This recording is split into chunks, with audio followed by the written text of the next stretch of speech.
example of how resistance is victory.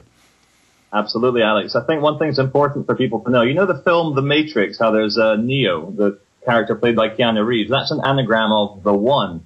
And when everyone realizes that they are the One, they have that connection to the source themselves, to whichever religion or spirituality you believe in. You are an infinite power, and you have nothing to be scared of from these pathetic, controlling tyrants. And one thing that we like to do at the Love Police is to put these videos out there. We never force people to watch them, but it just shows people that you can do this and survive and be happy and have a great life just by being a decent human being. And to me, being a decent human being is standing up against anyone who attempts to destroy and poison my fellow human beings, and including me. For many years, I was living under the mass hypnosis illusion that things were okay. I was a big believer in the mainstream media. I even joined the armed forces after September the 11th for the British Army because I wanted to go out there and kill terrorists because I believed it. And you don't know how upset and angry I am. And I'm not sure yet I'll be able to forgive those people who lied to me and who lied to all those other young men and women who joined the armed forces thinking they're fighting for freedom when in fact they're fighting for Halliburton.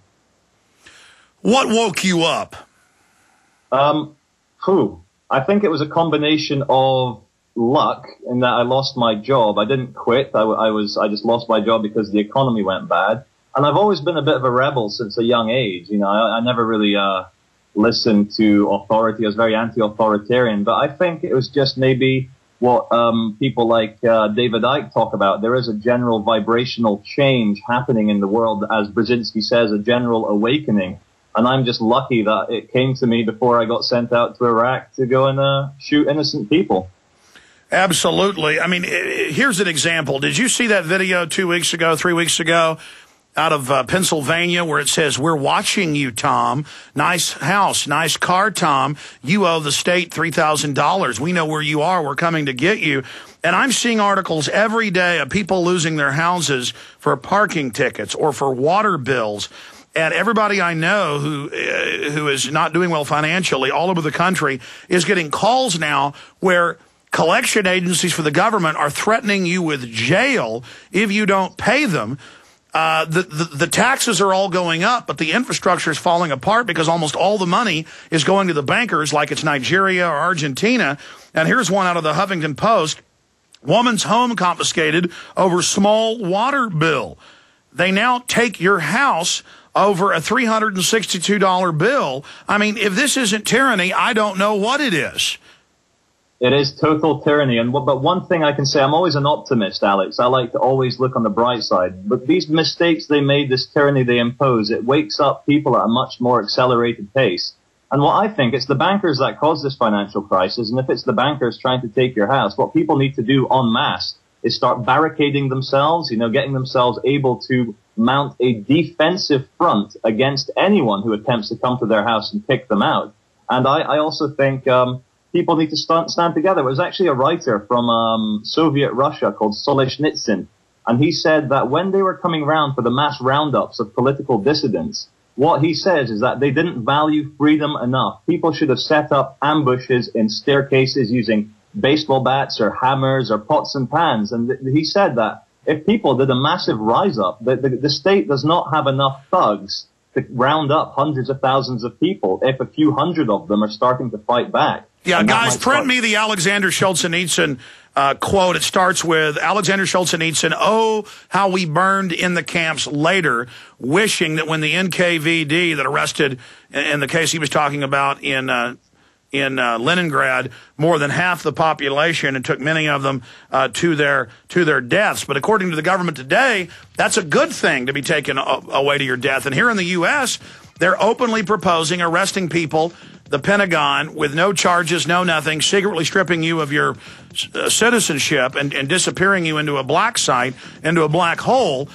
While Salon calls me up saying, "Oh, Alex, you're making up the FEMA camps," as they openly admit they're building the camps. Long segment coming up. We'll cover Solzhenitsyn's quote and a lot more. We're talking to the Love Police.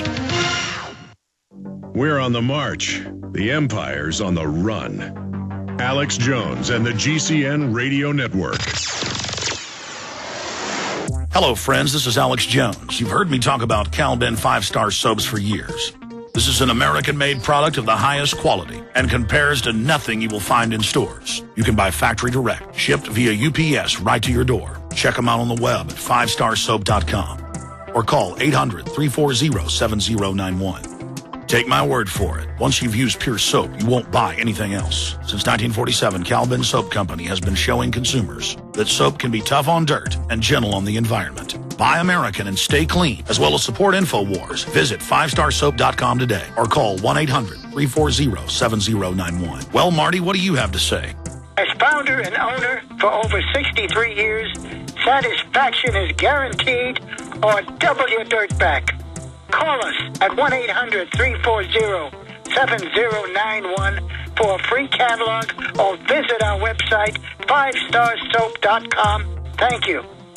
The question is, where should the American people draw their line in the sand? What have we got? A republic or a monarchy? A republic is based on a constitution which protects minority rights. Not democracy, not mob rule, two wolves and a sheep voting on what's for dinner. So they think they own our land.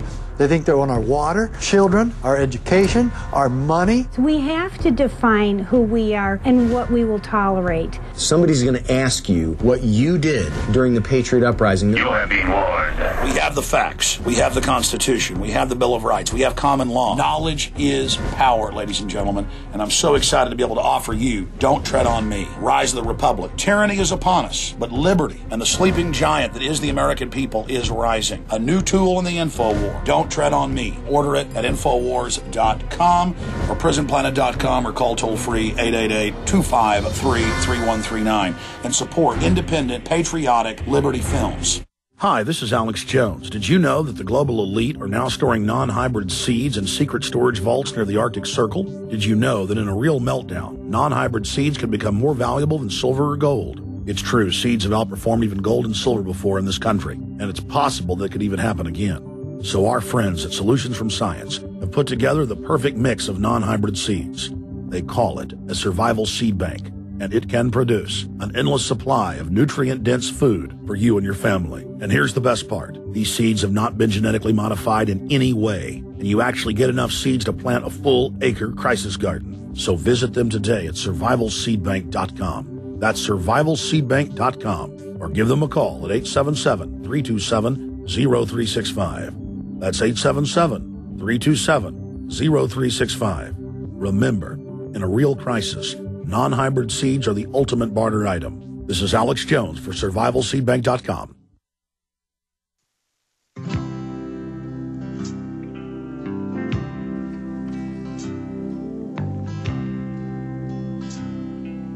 Well, it's outrageous. Calderon has now given his speech to the Congress. I have the text of it. Paul Watson has an article up on PrisonPlanet.com. He attacked the Second Amendment.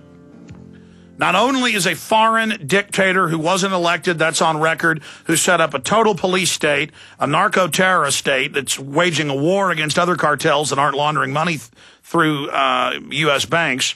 Not only is he here telling 30 million illegal aliens to politically rise up in our country, a foreign leader with a group of people that see themselves as foreigners, he now wants our Second Amendment and is blaming violence in his repressed country where no citizen can own guns on our Second Amendment. And we are defeating the establishment right now peacefully with political information. That's why Cass Sunstein and Kagan and all these globalists are saying, censor the internet, censor free speech, shut us down. Because they can't get away with this if our voices are being heard. And so they're now coming out, conditioning and acclimating and testing the water, sending up trial balloons to openly shut down free speech. And every time the media calls me, they say, are you causing violence? Are you going to cause violence? Which we're speaking out against violence. But what does it lead to when they say we're going to start arresting you and disappearing you into a gulag or worse, and no one will even know we took you? I mean, that's in the legislation. That's being promoted. And then it leads us to the point of when the secret police are coming to drag you away, then people are going to be forced to physically resist. That's why Oath Keepers is so important. That's why we're reaching out to military and police right now like our lives depend on it, because they do. Listen to this. This is the Alexander Solzhenitsyn. Won the Nobel Prize. Ronald Reagan praised him. For anybody demonizing him, again, this is somebody praised by our government. Of course, that was 25, 30 years ago. Not anymore. He's demonized now. And how we burned in the camps later thinking, what would things have been like if every security operative, when he went out at night to make an arrest, had been uncertain whether he would return alive and had to say goodbye to his family, or if, during periods of mass arrest, as, for example, in Leningrad, when they arrested a quarter of the entire city, some estimates are almost